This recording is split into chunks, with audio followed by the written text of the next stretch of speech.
Alhamdulillah, alhamdulillahi rabbil alamin, wa bihi nasta'in ala umurid dunya waddin. Asyhadu an la ilaha illallah wa asyhadu anna Muhammadan abduhu wa rasuluhu la nabiyya ba'd. Allahumma salli wa sallim wa barik ala nabiyyina Muhammadin wa ala alihi wa sahbihi wa man tabi'ahu bihuda ila yaumiddin, amma ba'd. Saudara-saudaraku jemaah subuh yang dimuliakan Allah Ta'ala, alhamdulillah kesempatan pagi hari ini atas karunia Allah Ta'ala kita diperkenankan untuk bisa bertemu di kesempatan subuh di pagi hari ini di tanggal yang ke 10 bulan Dzulqa'dah 1444 Hijriah. Alhamdulillah masih dalam kondisi sehat walafiat, masih dalam kondisi iman dan takwa melekat. Mudah-mudahan kita senantiasa diberikan istiqomah di dalam hati kita sehingga bisa mempertahankan keimanan dan ketakwaan hingga akhir hayat kita dan sampai pada tahapan husnul khotimah. Amin.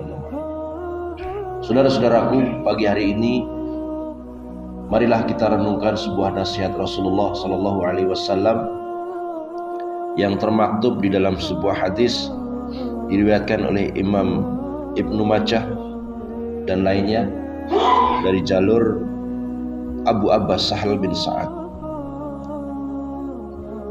di mana beliau berkata, ada seorang yang mendatangi Rasulullah Sallallahu Alaihi Wasallam, maka beliau mengatakan, wahai Rasulullah, tunjukkan kepadaku sebuah amalan yang jika aku kerjakan, Allah dan manusia akan mencintaiku.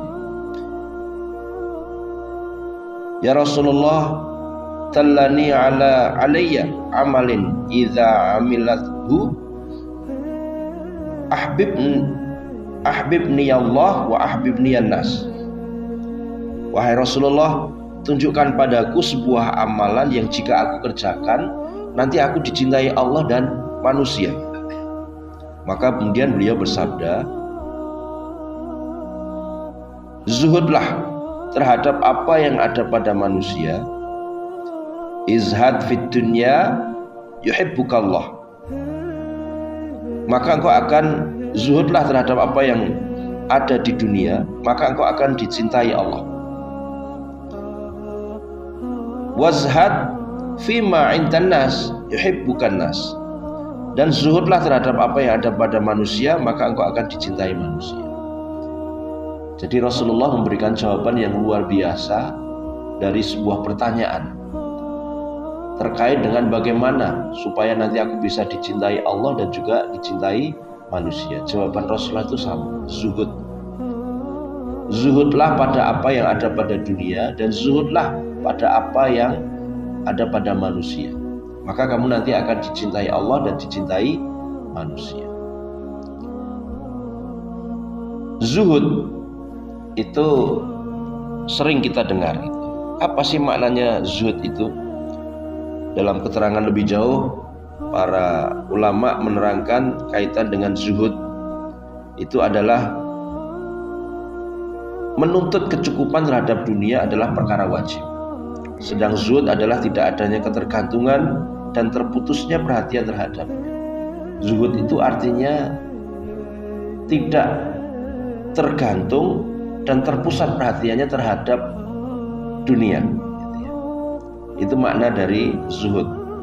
Kemudian bersikap qanaah terhadap rizki yang halal dan ridho terhadapnya, serta bersikap iffah dari perbuatan haram, menjaga kehati-hatian dari perbuatan haram dan hati-hati terhadap syubhat. Kemudian jiwa merasa cukup dan ifah serta berkorban dengan harta dan jiwa di jalan Allah merupakan hakikat zuhud. Jadi zuhud itu pertama tidak tergantung atau berpusat perhatiannya kepada dunia dan bersikap qanaah terhadap apapun yang sudah diberikan Allah padanya di dunia. Qanaah itu berarti dia merasa cukup, sehingga dia ifah punya upaya untuk menjaga dirinya dari hal-hal yang diharamkan oleh Allah Ta'ala. Kemudian jiwanya merasa cukup dan ifah serta berkurban. Harta atau apapun yang diberikan Allah di dunia itu digunakan untuk bagaimana bisa dikeluarkan di jalan Allah. Kemudian merupakan hakikat zuhud, hartanya itu betul-betul dimanfaatkan untuk mencapai akhirat. Kalau kita fahami di dalam surat Ali Imran ayat 14 dan 15, memang manusia itu oleh Allah semua manusia, karena oleh Allah dinyatakan zuyyina linnas hubbus syahawat minan nisa wal banin wal qanatiril muqantarati minadz zahabi wal fiddati wal khailil musawwamati wal an'ami wal harth.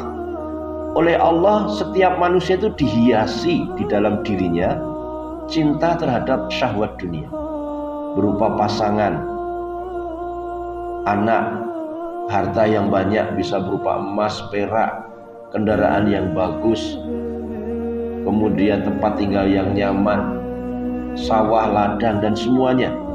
Oleh Allah dinyatakan zalika mata'ul hayatid dunya, itulah perhiasan hidup di dunia atau kelengkapan hidup di dunia. Kemudian ditegaskan di akhir ayat itu wallahu 'indahu husnul ma'ab, dan di sisi Allah itu tempat kembali yang terbaik. Pertama yang perlu kita fahami bahwa setiap manusia itu tidak ada yang tidak cinta kepada dunia. Yang dunia itu isinya tadi, mulai dari kecintaan syahwat kepada pasangan atau ketertarikan kepada, kalau laki-laki kepada perempuan, perempuan kepada laki-laki, kemudian anak pun berikutnya, kemudian harta yang banyak. Itu semua adalah perhiasan kehidupan dunia atau kelengkapan hidup di dunia. Ada yang diberikan Allah kelengkapan di dunia ini, ada yang tidak lengkap. Karena semua itu oleh Allah dinyatakan yang namanya harta, dunia, pasangan, anak itu adalah ujian. Maka ujian itu bisa lengkap, bisa tidak. Kemudian Allah menegaskan wallahu 'indahu husnul ma'ab, dan di sisi Allah itu tempat kembali yang terbaik. Apa tempat kembali yang terbaik itu? Rasulullah kemudian diperintahkan Allah untuk menyatakan qul a'unabbi'ukum bi khairin min dzalikum, katakanlah, maukah aku kabarkan sesuatu yang lebih baik dari itu? Apa itu? Lilladzina taqau 'inda rabbihim jannah, bagi orang-orang yang takwa di sisi Allah nanti disediakan jannah. Artinya bahwa orang-orang takwa itu adalah tempat kembali terbaik. Kalau kita rangkai dua ayat ini, surat Ali Imran ayat 14 dan 15, berarti syahwat, kecintaan terhadap dunia itu ketika dikendalikan dengan ketakwaan, maka itulah tempat kembali yang terbaik.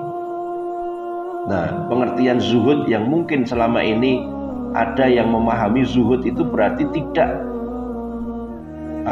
ingin dunia atau melepaskan diri dari dunia, itu sebenarnya malah kurang pas, sehingga seolah-olah sudah tidak butuh dunia.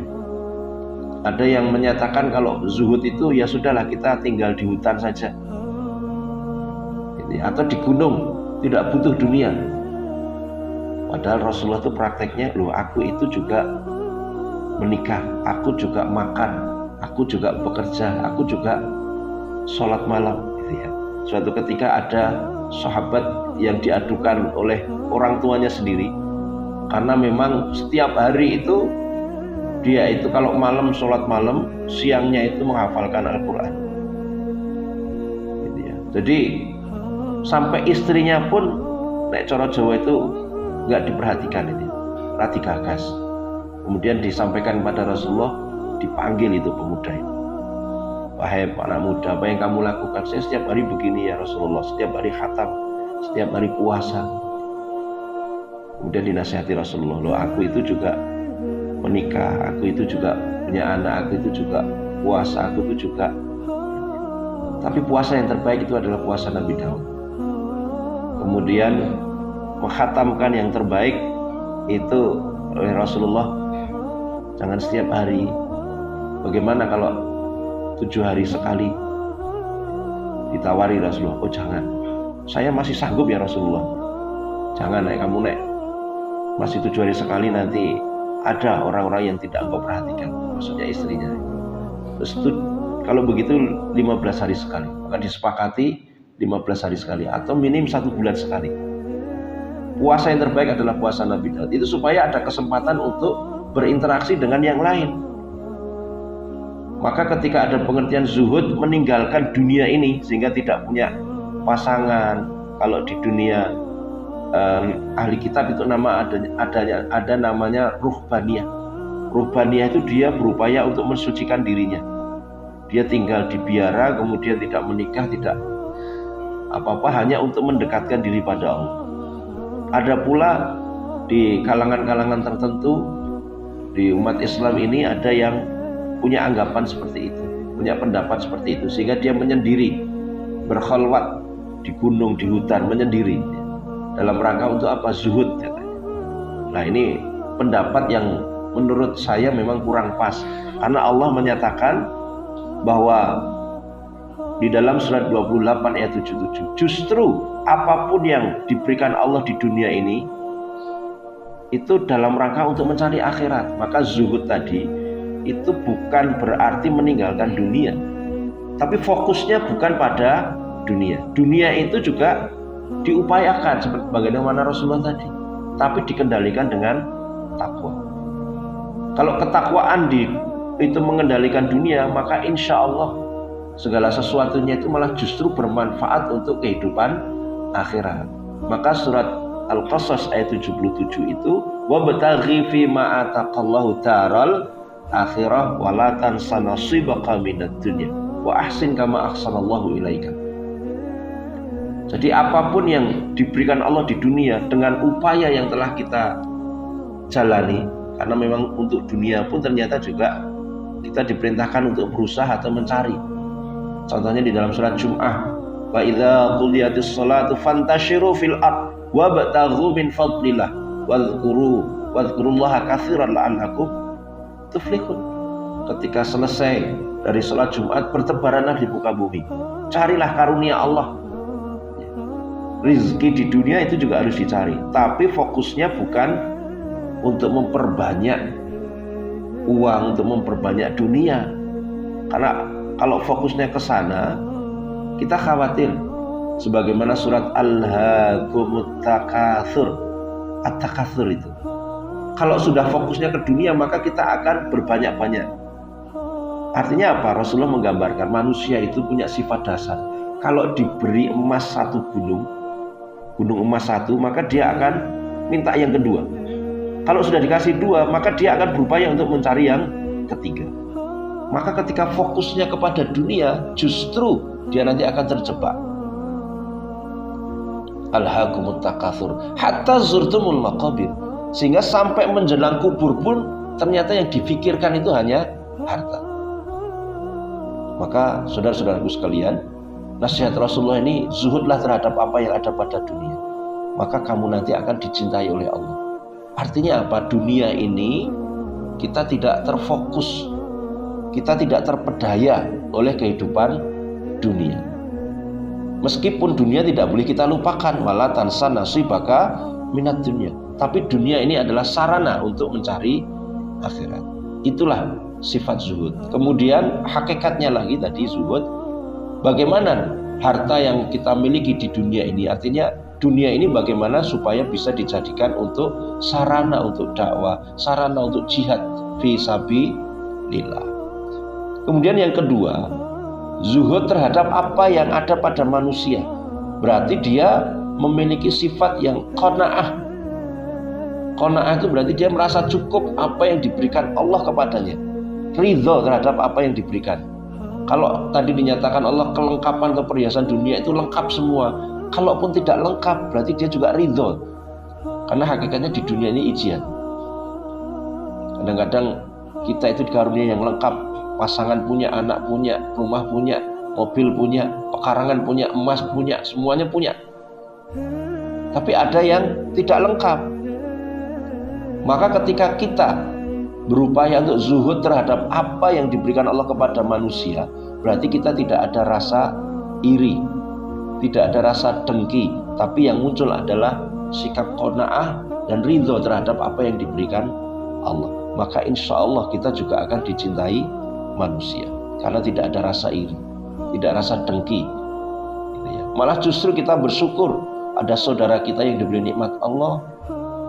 Maka itulah sifat zuhud yang ada pada diri kita yang harus kita munculkan untuk mendapatkan cintanya Allah dan cinta manusia. Dan terakhir, bagaimana supaya sifat zuhud itu muncul?